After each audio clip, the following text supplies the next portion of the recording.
Message de tes guides. Bienvenue sur ta chaîne de Tarot de Mina. J'espère que tu te portes à merveille.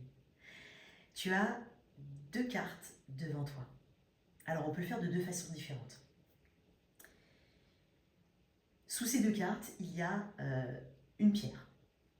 Une pierre ici, une pierre ici. Tu peux faire un test d'intuition et essayer de deviner la pierre qui se cache sous le tas que tu auras choisi intuitivement. Sinon, on peut se contenter de choisir un tas et d'écouter le message associé. Détends-toi, on va regarder tout de suite le premier tas. Pierre numéro 1. Prêt? Prête? La sodalite. On est sur une sodalite avec des reflets bleu profond, gris, brun. Alors c'est une... Pardon, on ne voit pas très bien. Voilà, c'est une pierre qui est associée au signe du Sagittaire et de la Vierge. Alors c'est pas parce que c'était pas Sagittaire ni Vierge que ça peut pas te parler. C'est pas grave, il n'y a pas de problème. Mais elle a des affinités particulières avec ces signes-là. Donc n'hésite pas à la porter si tu l'as en signe solaire, mais aussi en signe ascendant, il n'y a pas de souci. Alors, c'est une pierre qui parle de courage, d'humilité, mais surtout d'esprit rationnel. Donc peut-être que toi aujourd'hui, ce qu'on t'invite de prime abord, c'est de chercher d'analyser, c'est d'avoir un esprit analytique et de favoriser le rationnel et la logique dans toute prise de décision ou par rapport à quelque chose qui te taraude, tout simplement. Donc, c'est un peu ta boussole interne, cette carte-là.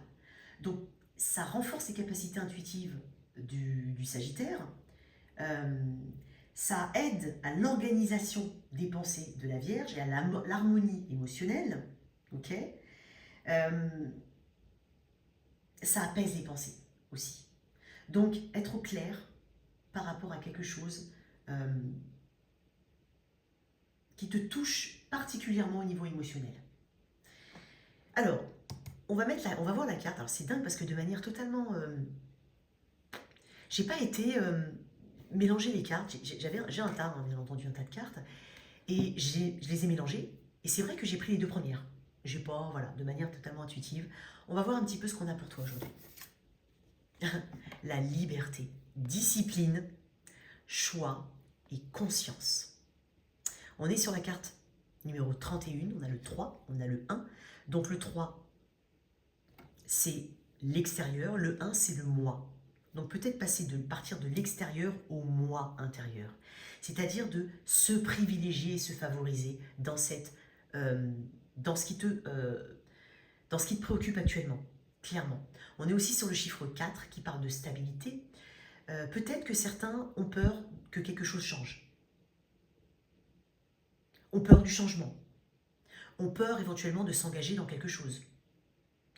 Et c'est pour ça que j'ai la carte de la liberté. On va te lire quelques phrases et je mettrai une carte de tarot. Alors, on est sur le 31. Très intéressant. Ça correspond. On est aussi sur... attends, excuse-moi. Ah, j'ai loupé. Ah, décidément. C'est un gros... ok. La liberté. Alors, c'est quel élément, ça? Attends. Ah oui, on est sur les clés de l'air, effectivement, le mental. La vraie liberté, c'est d'être soi-même, au milieu des autres. Alors, tu es invité à observer la liberté qui est la tienne, celle que tu te donnes véritablement. T'autorises-tu à exercer ton discernement sur ce qui t'est proposé? Rappelle-toi ces paroles du poète persan Rumi. Vous êtes né avec un potentiel. Vous êtes né pour la bonté et la confiance.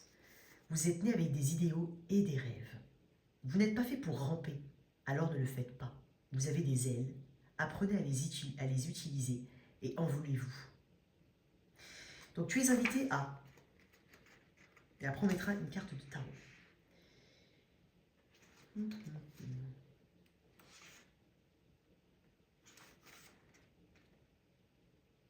La liberté, c'est accepter la transformation intérieure pour se libérer du cocon et ouvrir ses ailes. à l'image du L de liberté. Cette lettre de l'être, l'apostrophe E-T-R-E, la lettre L invite à regarder en soi, à être droit comme un I, c'est-à-dire aligné, vertical et intègre, et à traverser ses propres ombres pour atteindre la libération. On parle aussi beaucoup de méditation, d'exercice de respiration. J'ai oublié de le dire, mais effectivement, c'est une pierre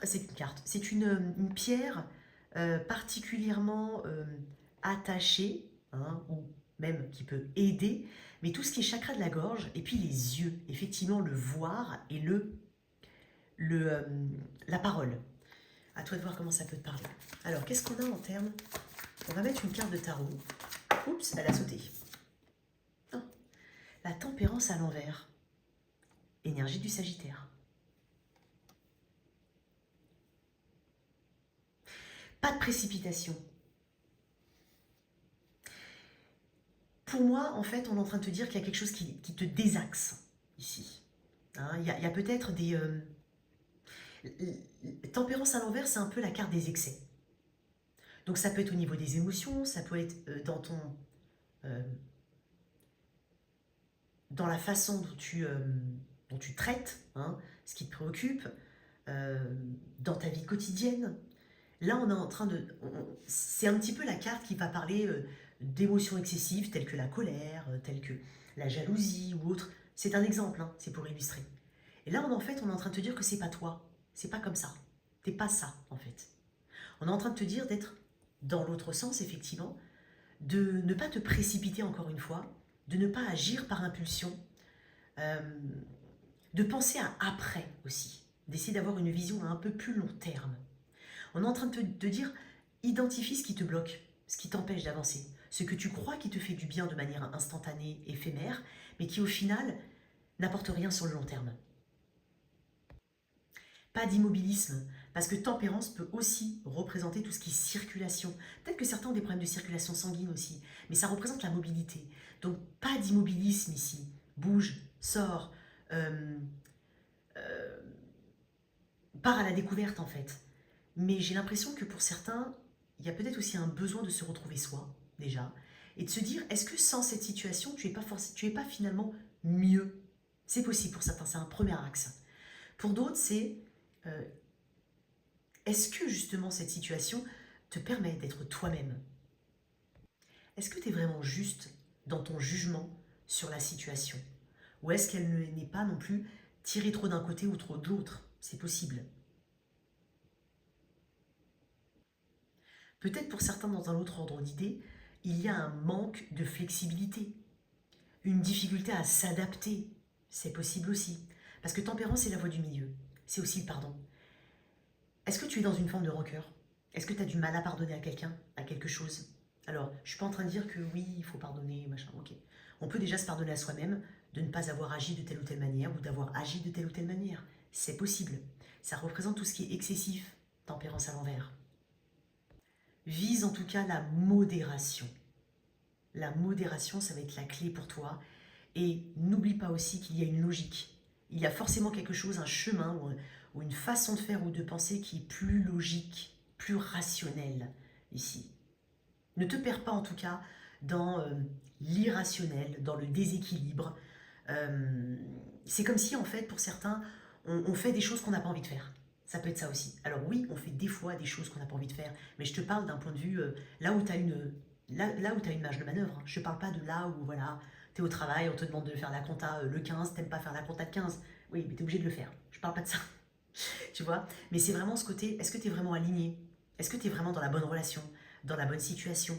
Je pense ici que tu as besoin, et je pense que tu cherches une forme de liberté ou à te libérer de quelque chose. Là est ta réponse. Choix numéro 2. Alors, est-ce que tu aurais deviné? N'hésite pas à me le dire en commentaire. Tadam! L'œil de tigre. Ok, une pierre de protection très puissante. C'est la pierre de protection par excellence. Bon, après, il y a aussi l'obsidienne, mais c'est vrai que l'œil de tigre est vraiment très intéressant. Elle protège effectivement de tout ce qui est alors mauvais œil pour certains, pour ceux qui y croient, c'est possible. Vraiment énergie mauvaise énergie, pardon. Alors, Au niveau des signes astro, il me semble qu'il y a le lion, les gémeaux, Capricorne et aussi Vierge, il me semble. Donc, il y a deux signes de terre. Hein. Ici, il y a Vierge et Capricorne, et il y a Lion et Gémeaux. Bon, ça ne veut pas dire que si tu n'as pas ces signes-là, ça ne te parle pas. Ça n'a rien à voir.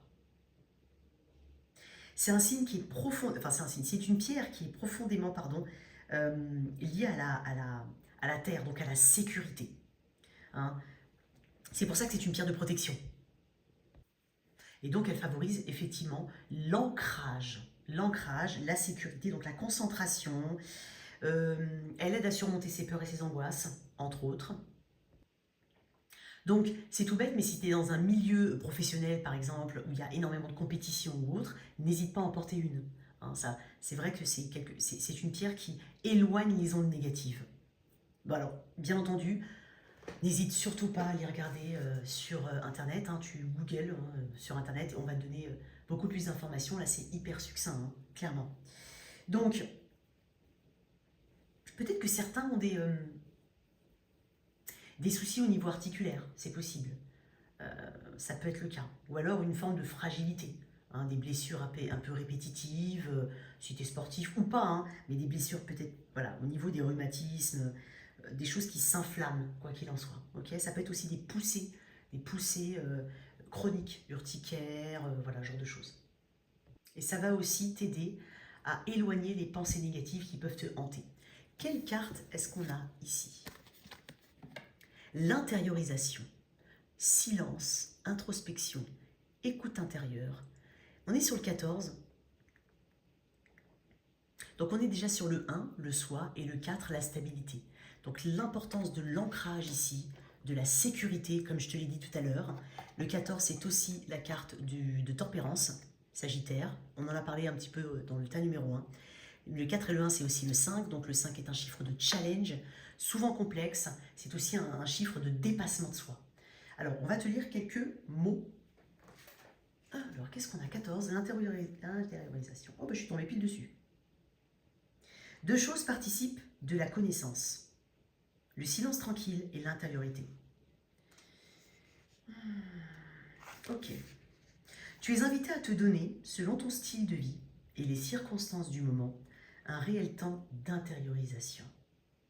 L'invitation est à la méditation sous la forme la plus appropriée pour toi. Donc ça peut être le silence, le retrait, le yoga, la lecture, l'écriture, possible. La reliance avec la nature, les retraites spirituelles, les bains, hein, le bain va être important, la danse aussi. Tu es invité à t'autoriser de véritables moments de solitude, loin des interactions constantes, conscientes et inconscientes du monde extérieur. Et ceci pour retrouver le contact vrai et profond avec tout ce qui existe. Dans la solitude aussi, le maître peut s'approcher et imprimer dans l'âme paisible la connaissance qu'il cherche à communiquer, lui donner des leçons à apprendre. Ok. Observe si tu consacres assez de temps à pratiquer l'intériorisation, le bilan de soi-même, l'écoute de son corps. Vérifie si tu maintiens un juste équilibre. C'est étonnant parce que 14 c'est tempérance et c'est l'équilibre. Vérifie si tu maintiens un juste équilibre entre le temps extérieur et le temps intérieur. N'y a-t-il pas d'excès d'un côté ou de l'autre? Je pense que toi, tu as besoin de penser à toi. Tu as besoin de t'éloigner ici, peut-être du bruit externe. Peut-être que pour certains, vous pensez carrément à partir d'une ville pour vous mettre peut-être un peu plus en périphérie, avec plus de verdure, peut-être même partir à la campagne. Peut-être que certains ont déjà prévu des vacances, admettons, ou veulent vraiment partir en vacances, tout dépend de tes moyens. Il y a vraiment un trop-plein ici, parce que pour moi, tu donnes beaucoup aux autres. Ok? Et c'est comme si tu culpabilisais de le faire. Donc non. Quoi qu'il en soit, si décision ou autre qui te taraude actuellement ou qui te questionne, tu te questionnes sur quelque chose ou sur quelqu'un, on est en train de te dire ici que tu as la réponse, mais que tu as peut-être besoin de reculer, de prendre du temps pour toi, de te retrouver avec toi-même pour déjà mieux apprécier ta propre compagnie, et ensuite tu seras plus à même de prendre des décisions. C'est possible. On va voir avec le tarot ce qu'on a.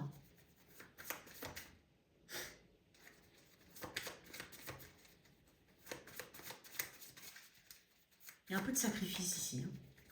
Qu'est-ce qu'on a avec le tarot? Toi qui m'écoutes. Ok.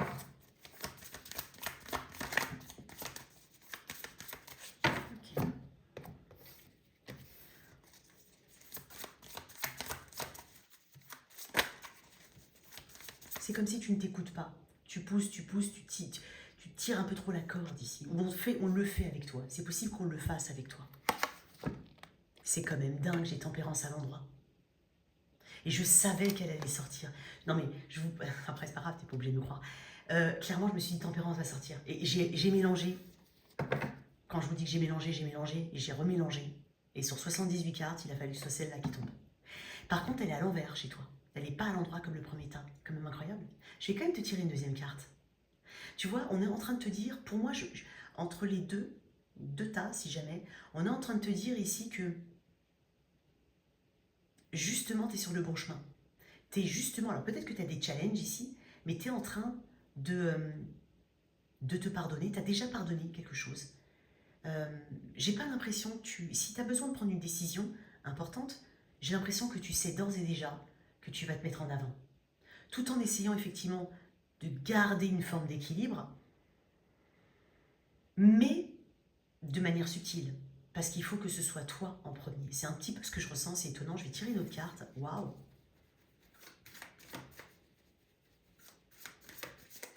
On est aussi en train de te dire que tu as plus de marge de manœuvre que tu ne le penses. Puisque dans Tempérance, on parle de flexibilité. C'est l'alchimiste. On est en train de te dire que tu as toutes les ressources nécessaires.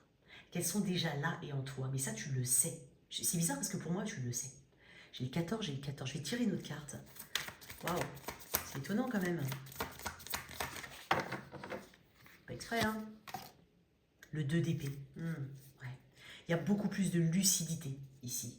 En fait, il y a quelque chose qui tourne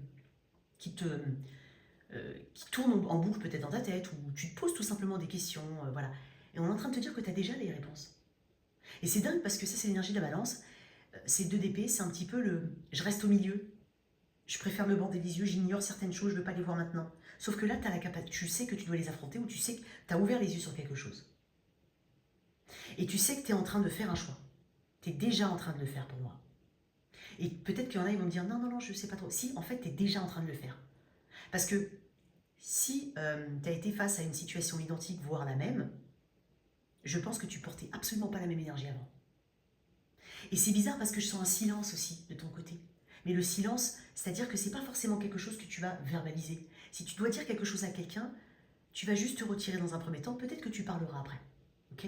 Et pour l'instant, en fait, tu n'as pas forcément envie de justifier tes choix. C'est ce qu'on est en train de me dire. Donc, dans 2 d'épée, il y a aussi cette intuition qui est très forte, qui est très développée chez toi. Et qui, alors peut-être que tu peux avoir aussi le 1 et le 2, tu peux aussi regarder les deux choix, hein, c'est clair. Mais moi, on est en train de me dire, en tout cas, avec ce 2 d'épée, c'est qu'il n'y a pas finalement 2 choix, il n'y en a qu'un.